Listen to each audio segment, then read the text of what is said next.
Let's talk about TCU, a team after coming off a runner-up run at the national championship, all coming back all the way down to 5-7. Uh, change at defensive coordinator, change at quarterback. I Other than that, I mean, there's some changes for sure on this roster and coaching staff. Other than that, but I do think Josh Hoover is potentially better than Chandler Morris, right? And that's I know Chandler Morris got hurt.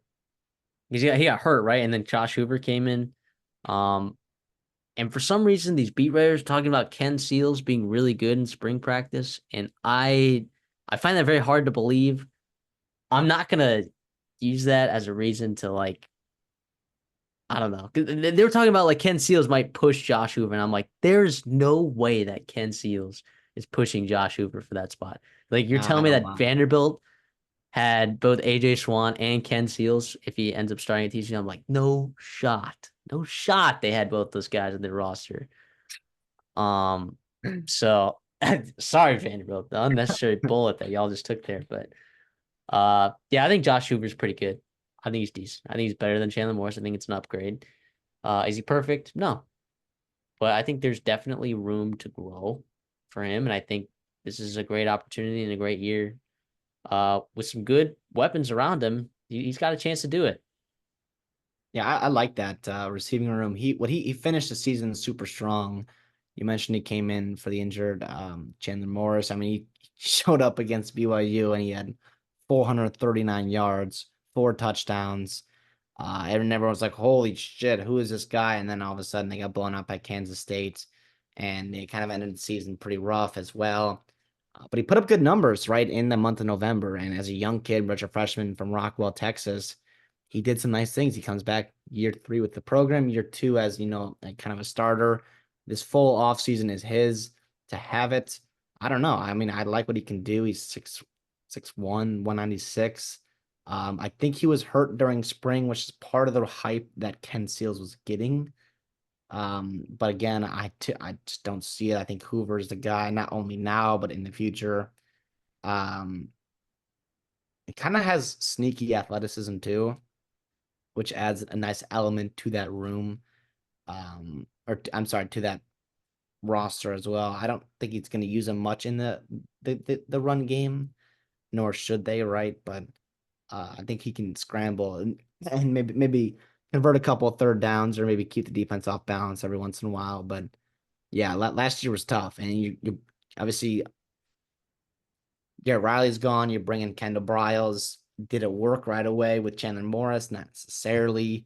Oh, they put up good numbers in that Colorado game, but also it was Colorado, Yeah. and so I guess a lot has to go into that as well. But I don't know. I mean, they put up good numbers. Jalen Morris, I thought, played pretty well, right? He put up good numbers and until he really got hurt. Their offense was not really a problem, I don't think. It was a defense, and we'll get into that more, but they're bringing Andy Avalos, who might be a big time upgrade for them on that defensive staff for Sonny Dykes. But yeah, I don't know. I like it. And also Ken Wilson coming over to be the linebacker coach, former Nevada head coach, which is nice. You're kind of, accumulating a couple different Mountain West former head coaches. As coordinators I mean, Avalos, Ken Wilson, and Danny Gonzalez, all in the Big Yeah. 12 as positional or coordinators. So the graveyard of the Mountain West coaches is just uh coordinator jobs in the Big 12. Kind of crazy. It's kind of crazy. And Brent Brennan is now a coach at Arizona.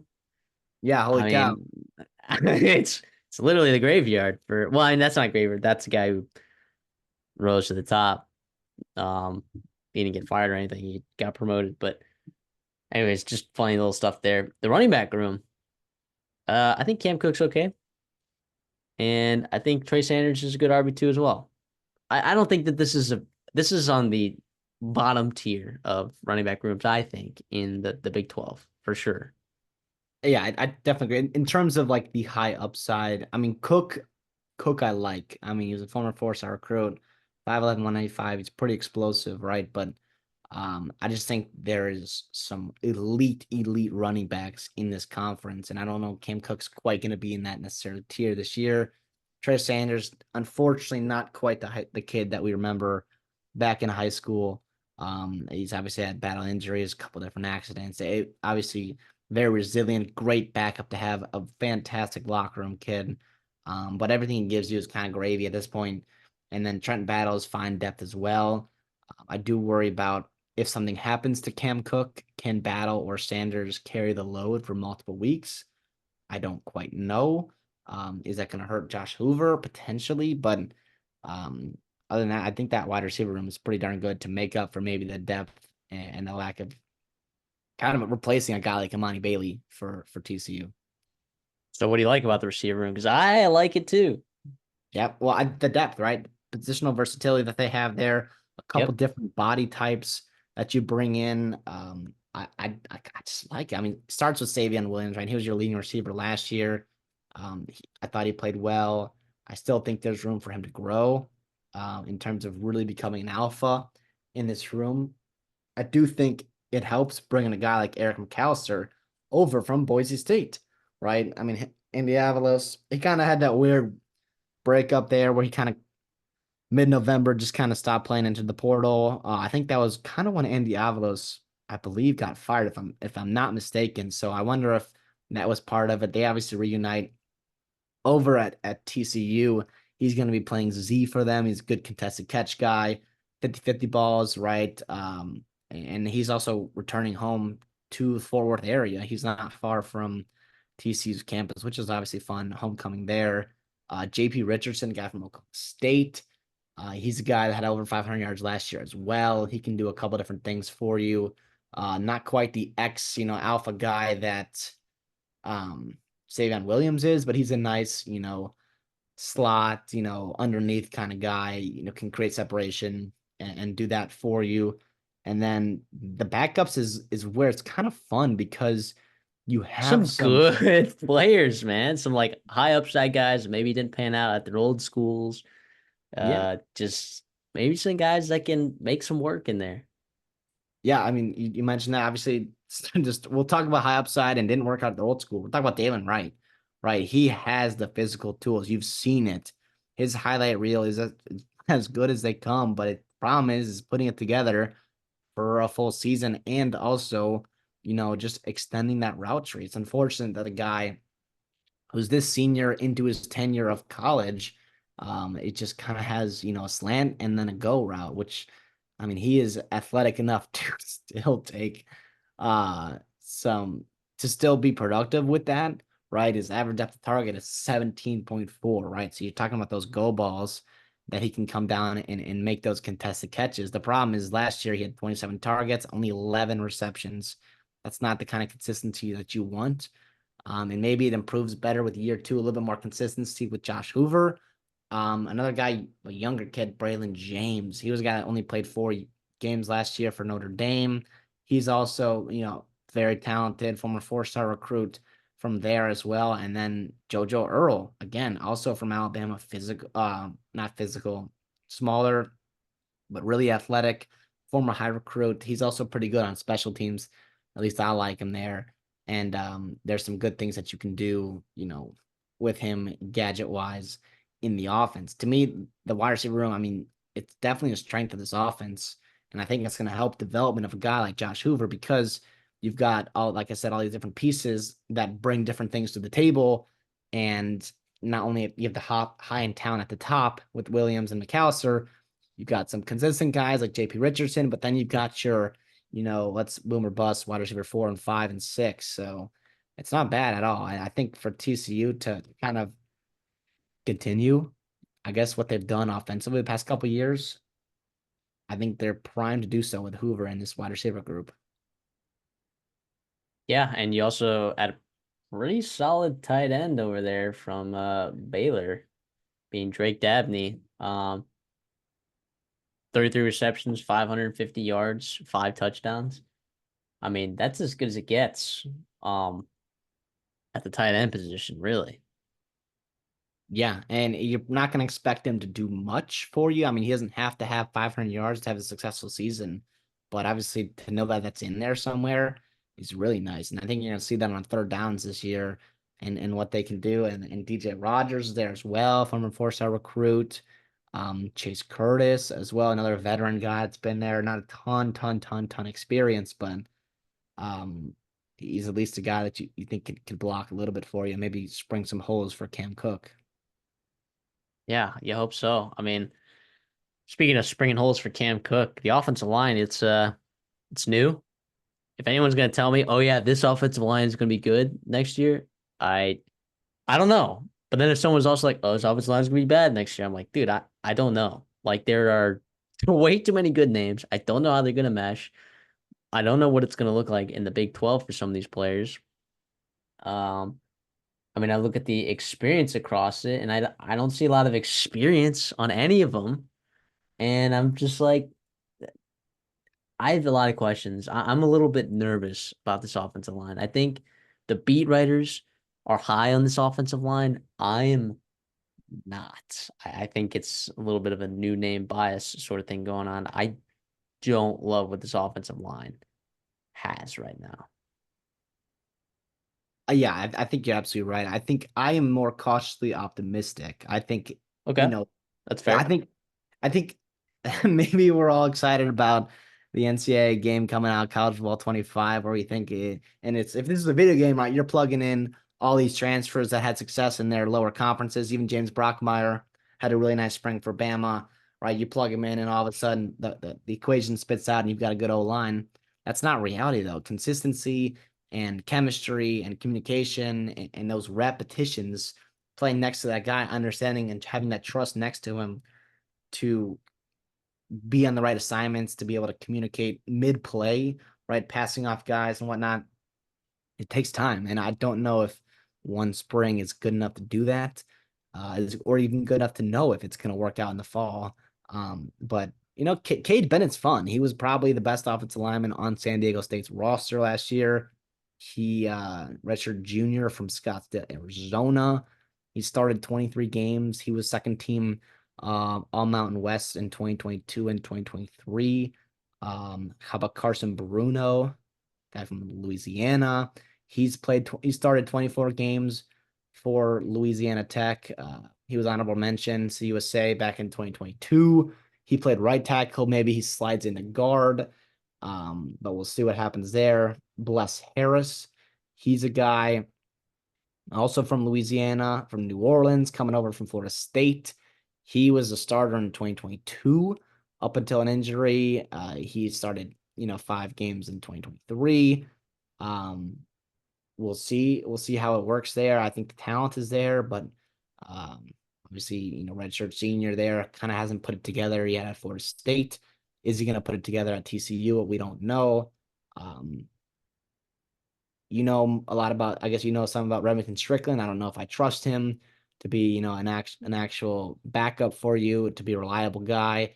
I think that's where you've got a guy like Colton Deary that can come in and I guess play for you. But I don't know. Brockmeyer, I feel better about anybody just because I like his pedigree. I think he had a really nice spring for Alabama. And if you're doing that in that Kalen DeBoer system, I think you're going to have success here with Sonny Dykes. Yeah, it hurts that Tommy Brockmeyer's brother, medically retired. Yeah. Hate to see that. That would have been a nice piece for TCU for sure. Um, Defensively, like you had um Gillespie in there, and I don't know how good that 2022 defense was. I'm gonna say it. I don't know if I'm gonna get crucified. I really don't know how good that team was. I know some guys got drafted, but like I don't think it was as good as people think it was. I think they benefited from turnovers for sure. I mean, you saw that in the Michigan game. I mean, come on. I mean, two pick sixes. Like, so I do think that offense was legit though. That offense was legit for sure. So was it offensive line, the receivers, the quarterback, running back, like everything was legit there on the offensive side of the ball. Defensively though, you bring in Andy Avalos, and people are really excited about this, and I guess I'm excited about it too. He's very aggressive. in his defense, and I think you can only get away with that if you have very talented players in your team, and I think they do, especially for the Big 12 in the schedule. I think they have enough to really make it happen, if that makes sense. Yeah, no, I've lost. I think there's legit reason for optimism. I think last year, defensively, you struggled. You gave up, 40 points a couple times in conference. Um, it's not ideal, right? I guess three times if you count the Colorado game. That's got to change, right? And I think it will. I think part of the reason why you're bringing Avalos is because of that. I don't know. Defensive line wise, Devon Deal's coming over from Tulane. Uh, he's probably an edge in this new defense, right? I think you're moving to a 4-2-5, Yep, like you which I said. think is a good thing. Yep, you're going to be a little bit more aggressive. You're going to blitz. I think Sonny Dykes talked about at media days where he's like the importance of this league of getting after the quarterback, putting these quarterbacks in binds, making them throw off platform, especially some of the more dynamic ones that, I guess they can, get out of the pocket, but I guess, contain them as well. Not only blitz them, but contain them as well. And I think that's where that four down lineman helps as well. So I don't know. I guess Paul Oyewale, right? He started 8 games last year. He comes back he was a redshirt sophomore this year. He's a redshirt freshman a year ago. He had 5 tackles for loss. Hopefully he takes that next step. You got Nana Osafo Mensa, right? Sorry about that. From Notre Dame. He's coming back to Fort Worth. He's played a ton of games in his career. He had his career best 5.5 tackles for loss last year. And now he's not quite, every down starter, but he's a really, really nice, I think, third piece for you in that edge group. Caleb Fox is probably your best guy in this defensive line room. A Big 12 honorable mention in 2023. He had 4 tackles for loss in a big Big 12 championship game. He's pretty darn good. Come from Stephen Austin a couple years ago. Tymon Mitchell comes over from Georgia. How does that work out? Is a big nose tackle for you. And then Zach Chapman as well. Younger guy, right? But I think he's still putting it together.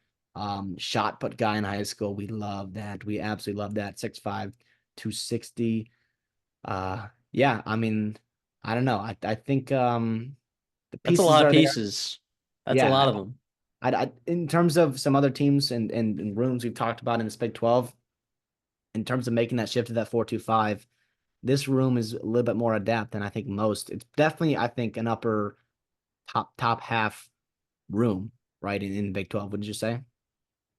Oh yeah, I would absolutely say so. And I would say that um well, I guess we'll talk about it, but yeah, the defensive line having that deepness there, right? And because you're moving to a 4-2-5, right? Having that depth on the defensive line becomes it much more important and having more pieces.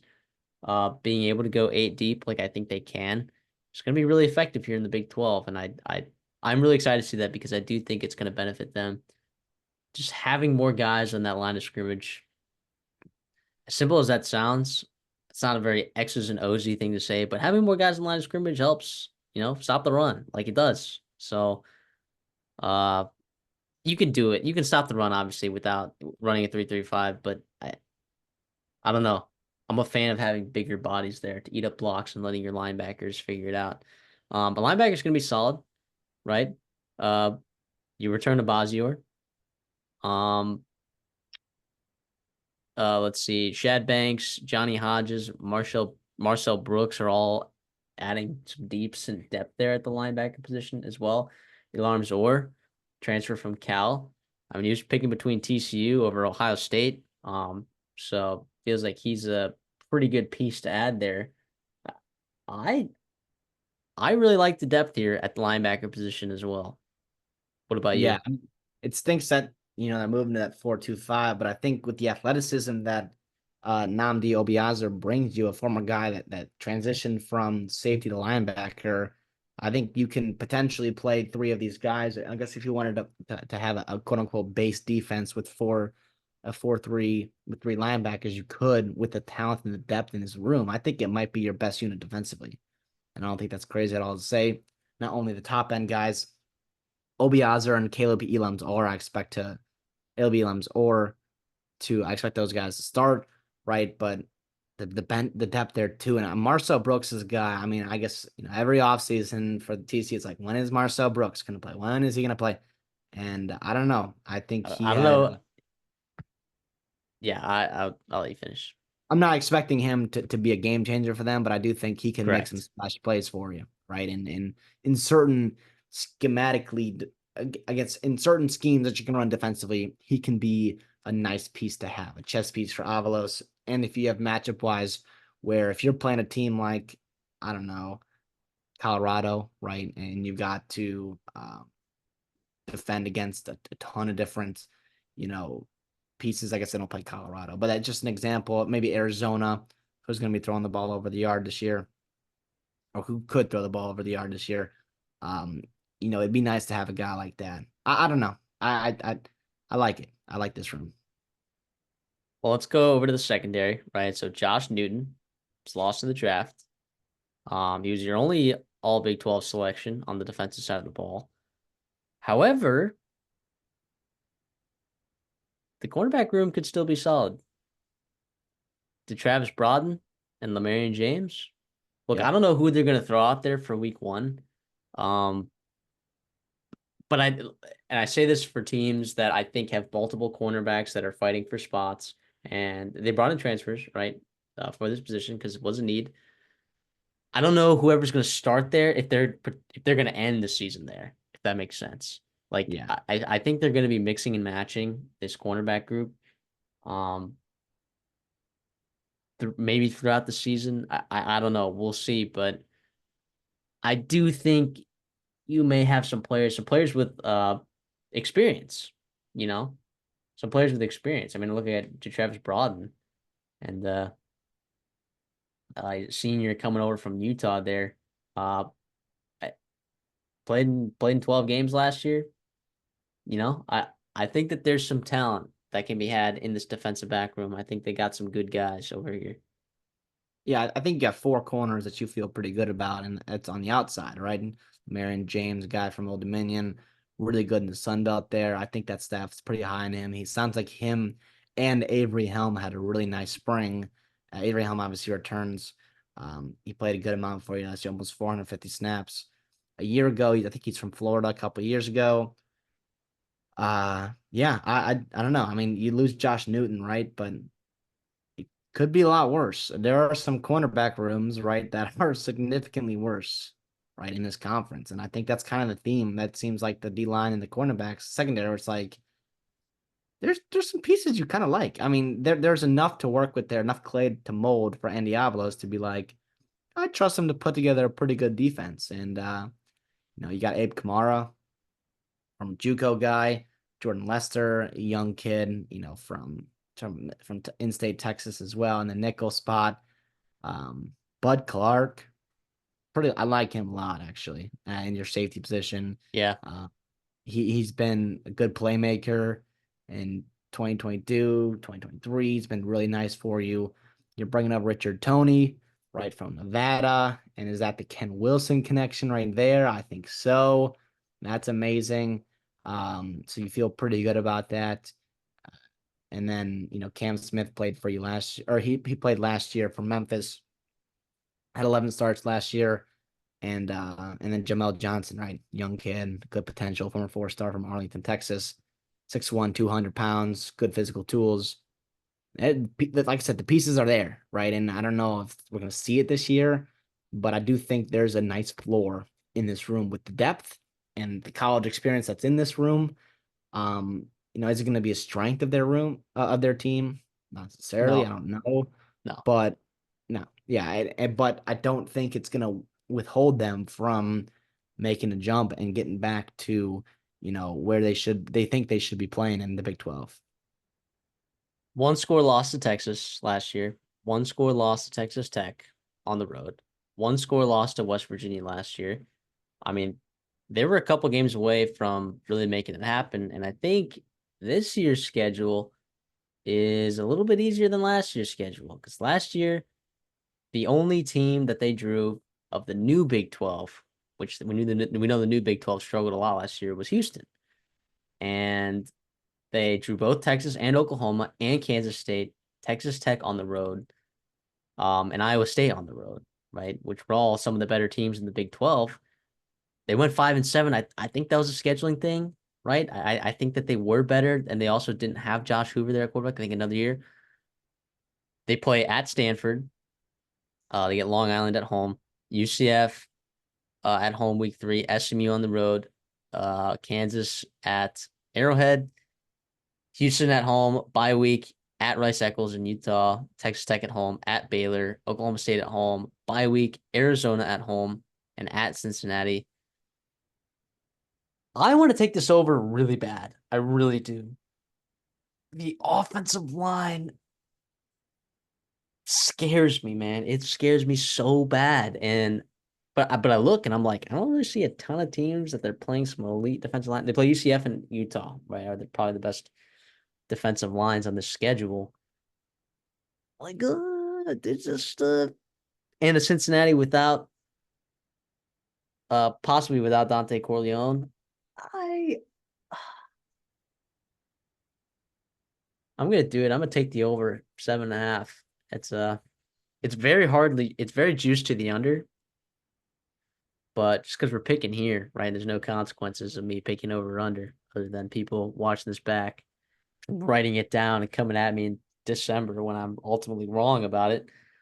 But I really think this defense was a problem last year, big time, and I think there's going to be a drastic improvement on this side of the ball, and I think that's enough to outweigh any sort of deficits that you might have in the offensive line, right? And having really good receivers can sometimes alleviate that deficit on the offensive line, right? If you're getting the ball out quickly.